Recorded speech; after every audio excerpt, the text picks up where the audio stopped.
So this demo lets you quickly explore how you can build integration templates for your end users.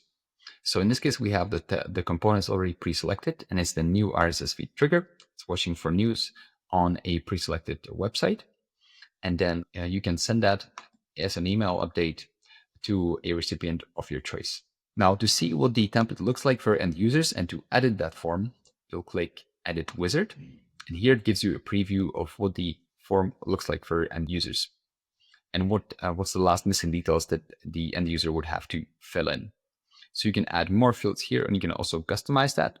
So for example, the recipient of that email, you can edit that to recipient. You can see that the preview changes here on the right. So I can close that. Also, you can click around in the components, and here using this green magic wand button, you can actually select which fields should end in the final form for your users.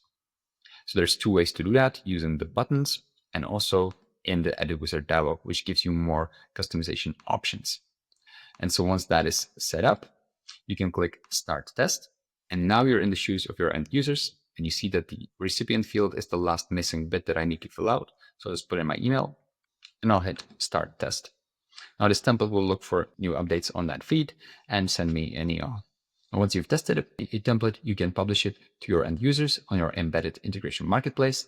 More information on that will be linked in the instructions for this demo.